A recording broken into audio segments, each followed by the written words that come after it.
So இந்த பக்கவாதம், முடக்குவாதம், இந்த முழங்கால் மூட்டு வலி இது எல்லாமே குறிப்பாக தசை நார்கள், நரம்புகள் இதில் எல்லாமே பாதிப்பு ஏற்படுவதற்கு முக்கிய காரணம் நம்ம உடம்புல இருக்கக்கூடிய இந்த வாதம் சமநிலை அற்று காணப்படுவது தான். இந்த வாதத்தை ஃபஸ்ட்டு சமநிலைப்படுத்தணும். அதற்கான மருத்துவம் எடுத்தால் தான் முன்னேற்றம் கிடைக்கும். நிறைய பேர் என்ன சொல்கிறாங்கன்னா, நான் ஒரு இடத்துல போயிட்டு ஒரு மூலிகை மருந்து கொடுத்தாங்க, ஒரு கஷாயம் மாதிரி கொடுத்தாங்க, ஒரு மருந்து அரைச்சி கொடுத்தாங்க, அது சாப்பிட்ட உடனே கொஞ்சம் படுத்துட்டு இருந்தவர் எழுந்து உட்காந்து ஆரம்பிச்சாருன்னு சொல்லுவாங்க. அப்போ அவங்க என்ன மூலிகை மருந்து கொடுத்துருப்பாங்கன்னா வாதத்தை குறைக்கக்கூடிய மருந்து கொடுத்துருப்பாங்க. அப்போவே ஒரு முன்னேற்றம் தெரியும்.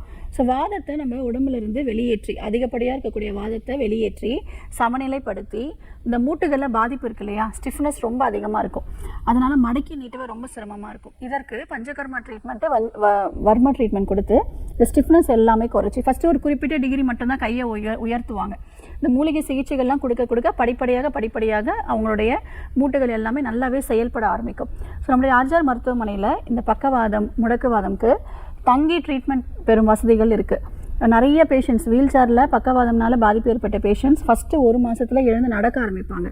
தொடர்ச்சியாக ஒரு 3 மாதம் நாங்கள் சொல்வோம் அவங்களுடைய உடல் வாகுக்கு ஏற்றாற் போல் அவங்க எந்த அளவுக்கு பாதிப்பு ஏற்பட்டிருக்கு அப்படிங்கிறத பொறுத்து சொல்வோம். ஸோ மருந்துகள் எடுக்க இயல்பாக நடக்க ஆரம்பிப்பாங்க.